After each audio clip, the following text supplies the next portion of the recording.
지난주에는 지방 곳곳에 참 오랜만에 봄비도 왔고요. 주말에 모처럼 미세먼지가 그나마 좀 괜찮아서 나들이 가시는 분들도 많았습니다. 그런데요, 오늘 다시 중국발 스모그 유입으로 미세먼지 농도 나쁨 단계가 예상되고 있습니다.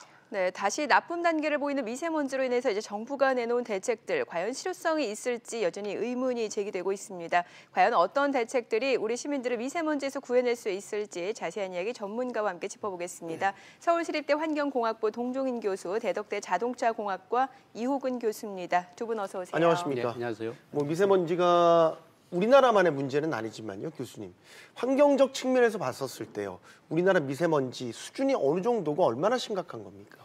예, 과거 한 10년 동안에는 상당히 이제 개선을 되어 왔지만 최근 한 2013년 이후에 우리나라 미세먼지는 계속 이제 정체 상태에 있고 일부 좀 악화되는 면이 있습니다. 네. 지난 한 일주일 동안 우리가 경험했던 이 미세먼지 고농도 현상은 일찍이 경험하지 못한 그런 이제 상태였고요. 이게 초미세먼지라는 PM2.5 농도가 사상 최고의 농도를 좀 보였고요. 또 이게 지속 기간도 거의 한 7일 정도 가까이 지속이 돼서 과거 한 3일 정도밖에 안 나타났는데 7일까지 나타났다는 이런 현상. 네. 그리고 뭐 제주도나 강원도 지역까지 우리나라 전역을 또 이렇게 초미세먼지로 뒤덮었다. 이런 이제 참 우려스러운 상황이 나타나고 있습니다. 네, 이 교수님. 미세먼지의 주범 중에 하나로 노후 경유차도 꼽히는 그런 상황인데 교수님 보시기에도 지금 상황 심각하다고 보십니까? 미세먼지 너무 심각한 상황이죠. 개인적으로는 저 같은 경우도 이제 일주일에 한 3번 정도 교통방송을 생방송을 하는데 네. 목이 이게 아파가지고 방송에 지장이 있을 정도로 심각하고요. 경유차 부분 같은 경우도 저도 거꾸로 최근에는 주변에서 제가 가진 차량 중에 이제 경유 SUV가 있는데 네. 아니 교수가 왜 SUV 이런 경유차를 타느냐, 미세먼지의 주범인데 이렇게 비난을 직접 할 정도로 네. 그 정도로 국민들이 피부에 와닿는 걱정은 상당히 높다 이렇게 볼 수 있습니다. 네. 네. 자, 그래서 현재 정부에서 꾸준히 미세먼지에 대한 대책을 내놓고 있긴 합니다. 자, 네. 이 대책에 대해서 여러 가지 의견이 나오고 있는데 일단 어떤 대책이라도 좋으니까 꾸준히 대책을 내놔서 조금이라도 줄여보자 이런 의견도 있는 반면에 반대로 실효성이 없는 세금만 쓰는 정책이다 이런 평가들도 있습니다. 이런 부분에 대해서는 어떻게 보십니까? 우리나라 대기 보전 정책이 나온 지 사실 얼마 되지는 않습니다. 예. 1990년에 이제 대기환경 보전법이 나왔고요. 그 이후에 이제 수도권이 이제 대기질이 나빠졌기 때문에 수도권 대기질 개선 특별법이 이제 2003년에 나와서 시행이 되고 있고, 최근에는 이제 초미세먼지 문제가 이제 이렇게 불거져서 2015년에 이제 초미세먼지 대기환경 기준이 만들어졌고, 이후에 이제 특별 대책이라는 게 2016년, 17년, 18년 계속 나왔습니다. 그리고 올해 이제 2월 달에는 급기야 이제 총리 산하에 미세먼지 특별위원회를 두고 이제 미세먼지 특별법이 이제 시행되는 이런 단계에 들어갔습니다. 그렇군요. 네. 예. 이 교수님. 예. 저 같은 경우도 이제 미세먼지 대책위원회에서 1년 동안 활동을 했었는데요. 네. 가장 중요한 부분은 1년간의 활동을 거쳤음에도 불구하고 방금 이제 말씀하신 것처럼 정확한 원인을 알 수가 없다는 겁니다. 어느 소스에서 얼마큼이 나오는지 정확한 분석과 결국은 대책이 있을 수 없는 상황이죠. 물론 정부가 1%라도 미세먼지를 줄이기 위해서 최선을 다한다. 중요한 포인트입니다. 정부가 할 일이고요. 그렇지만 이런 상황이 몇 년 계속되다 보면 정부가 수년간 수많은 노력을 했음에도 불구하고 전혀 효과가 없다. 결국은 무능한 정책이 아니었고 세금만 낭비하지 않았나. 이런 비난에 직면할 수 있거든요. 그렇기 때문에 이제 와서는 실제 정확한 원인을 모르고 여러 가지 정책을 남발하면서 세금을 쓰는 것보다는 일단 좀 소극적일 수 있겠지만 의경이나 경찰이나 아니면 외부에서 상가 밖에 근무하는 분들에 대해서 마스크 착용을 권고한다라든지 어떤 혐오감이 문제가 아니거든요. 그리고 대중교통에 대해서 미세먼지 저감 이런 부분에 대해서 상당히 많은 정책을 기울여야 되고 어린이집 차량이나 이런 부분, 지하철 이런 데 대한 어떤 대책을 먼저 내놓으면서 차량 5부제, 2부제 혹은 대중교통 이용을 권고 이런 부분이 필요하지 않나 이렇게 보고 있습니다. 네. 교수님께 또 바로 여쭤볼 게 네. 시민들이 헷갈려요. 왜냐하면 이전 정권에 보면 클린 디젤 정책이라고 그래서 디젤차 사라고 많이 권장했단 말이죠. 근데 이제 와서 경유차는 대기환경의 주범이래요. 말도 참 웃겨요. 클린 디젤이라고 했다가 이 노후 경유차라고 했다가 왔다 갔다 정부도 왔다 갔다 하는 거 아닌가라는. 이런 부분에 대해서 결국 2009년이었어요. 그 당시에 이제 환경부나 국토부에서도 클린 디젤이라는 오히려 미래의 친환경 자동차는 디젤이 대세다라고 오히려 주변에서 권고를 했었고 수도권 대기환경청에서 주관하던 수도권의 어떤 저공해 자동차 보급 정책에도 보면 그 디젤 차를 3등급으로 해가지고 저공해차로 인정을 해줘서 세금 감면 혜택까지 줬었죠. 그런데 우리가 예전에 디젤 차 보면 시커먼 연기들이 많이 나왔다가 네. 그게 이제 커먼 레일로 넘어가면서 미리파되면서 눈에 보이지 않았을 뿐이지 미세먼지가 많이 나오고 있었던 거죠. 결국은 그런 미세먼지에 대한 측정 기술이 발달을 하고 그 원인이 건강에 좋지 않다는 게 알려지면서 이게 이제 발암 물질이고 여러 가지 좋지 않은 원인이라고 이제 밝혀진 것이기 때문에 이건 비단 우리나라만의 문제도 아니고요. 유럽에서도 디젤 차에 대해서 친환경 차의 궁극적인 대상이다라고 했다가 이제는 전면적인 금지 정책까지 발표할 정도로 많은 변화가 있는 것이고 우리나라만의 어떤 실책 이렇게 볼 수는 없습니다. 자동차 쪽의 변화 과정에서 안타까운 일이 발생했다 이렇게 평가하고 있습니다. 네. 자, 동 교수님께 여쭤볼게요. 중국보다 심한 미세먼지로 인해서 정부는 꾸준히 대책을 내놓고 있긴 합니다. 지금 계속해서 심할 때마다 내놓고 있기는 한데 일단은요. 먼저 여쭤볼게. 네. 지금까지 너무 많은 대책들이 나와서 네. 주요 대책을 좀 정리를 해주시자면 네. 어떤 대책이 기억에 남으십니까? 예, 뭐 현재까지 우리나라가 이제 주로 시행해온 대책은 이제 이 경유차에 대해서 이제 매연 장치를 이제 붙이거나 또 친환경차 뭐 도입을 하거나 또 수도권 대기질 특별법에 의해서 이제 총량 규제라고 해서 대형 시설들을 이제 총량적으로 규제하는 이런 정책을 써왔습니다. 그렇지만 이제 2015년 이후에 우리가 초미세먼지라는 걸 이제 대기에서 목표로 세우고 난 다음에 네. 이제 기존 큰 먼지 정책을 그대로 이어가는 상황이라서 2.5 마이크론 이하의 이제 초미세먼지는 이제 보통은 0.1 마이크로미터에서 1 마이크로미터까지 상당히 미세한 거의 나노파티클 수준의 입자들인데 뭐 이런 것에 대해서 효과적으로 이제 저감하지 못하지 않았나 이렇게 생각이 됩니다. 네. 네. 자, 그러면 앞서서 그 노후 경유차가 정말 미세먼지에 영향을 준다라고 하면은 이게 실질적으로 노후 경유차를 줄이면 미세먼지를 감축할 수 있는 효과가 있습니까? 효과는 분명히 있습니다만 예. 가장 큰 문제는 일단은 그 미세먼지 총량이 하루에 약 147톤 정도가 나오거든요. 네. 네. 그런데 이 중에 하루에 배출되는 147톤 중에서 정부가 미세먼지 저감 대책을 내놔서 컨트롤하고 줄일 수 있는 양이 9톤에 불과합니다. 전체의 양 뭐 한 15분의 1 정도도 그러네요. 안 되는 거죠. 네. 그중에 이제 그 경유차를 운행 제한했을 때 제한할 수 있는 게 1.5톤 정도이기 때문에 전체 총량의 1%밖에 안 됩니다.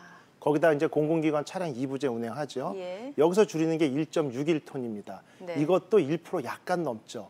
그러니까 경유차의 욕을 먹고 운행 제한을 하고 2부제를 운행하고 국민들이나 모든 불편을 감수해도 결국은 우리가 컨트롤할 수 있는 게 2%에 불과하다는 얘기거든요.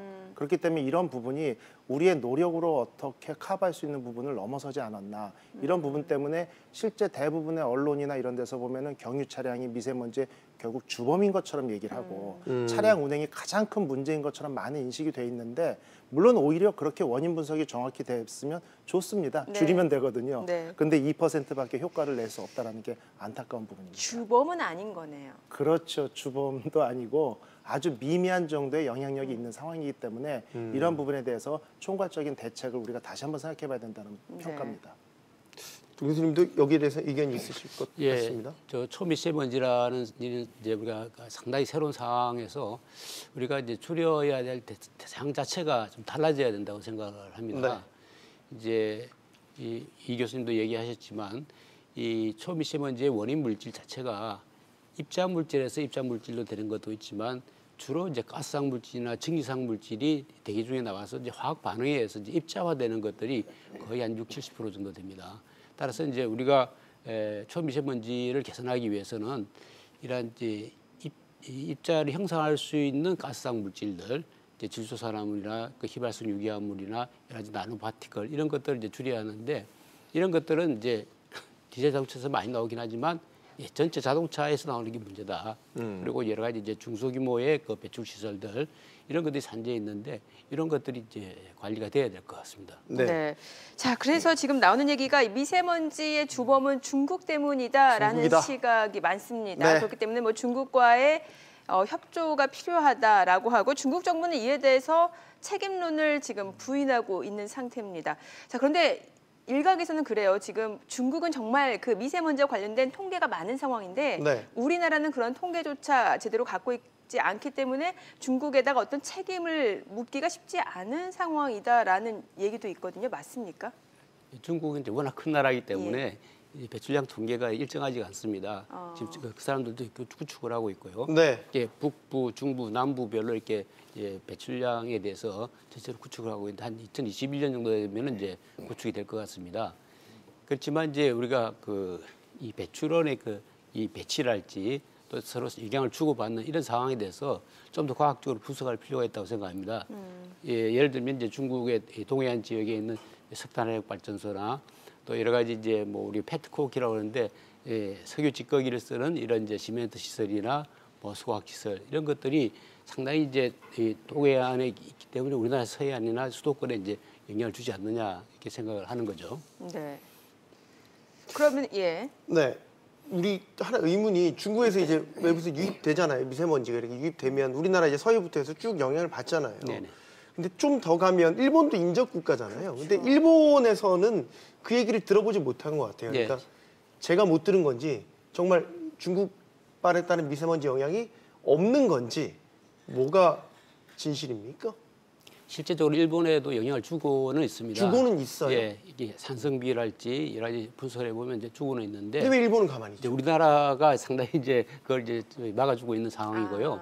또 일본은 해양성 기후이기 때문에 일부 미세먼지 가더라도 이 여러 가지 이렇게 기류 흐름이 원활하고 또 바람도 상당히 불고 그렇기 때문에 날아가 버리는 상당히 이제 비중이 확산 많죠. 조건이 좋습니다.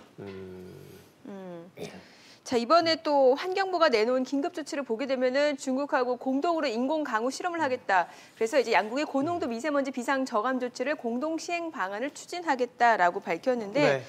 사실 이전에도 우리나라에서 인공 강우 실험을 했습니다만 이게 실패로 실패. 끝났단 말이죠. 그러면은 중국이랑 공동으로 한다라고 하면 이 인공 강우 실험 현실성 있다라고 보십니까? 예, 인공광우 실험이 이제 그 중국이나 인도 같은 데 이미 이제 상당히 진행을 했고요. 우리나라도 작년에 이제 시험을 실시했습니다. 아직까지 그렇게 성공했다는 이런 이제 결과는 안 나오고 있습니다. 그렇지만 이제 그 중국과 이렇게 공동으로 인공광우 실험을 해본다는 데는 의의가 있다고 생각하고요.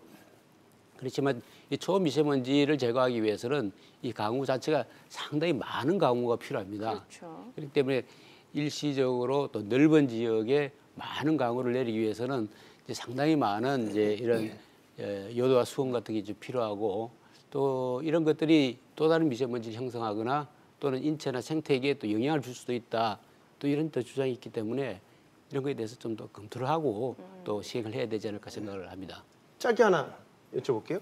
중국이 또 추가 석탄 혈액발전소 짓는다고 뭐 며칠 전 지난주에 이제 쭉 보도가 되면서 상당히 우려가 그것도 이 서해 중국으로 따지면 동해지만 우리 서해랑 인접해 있는 그렇죠. 쪽으로 이제 몰아서 200여가 지어진다면 이거 정말 심각한 문제 아닙니까? 상당히 그 우려할 그런 상황이고요.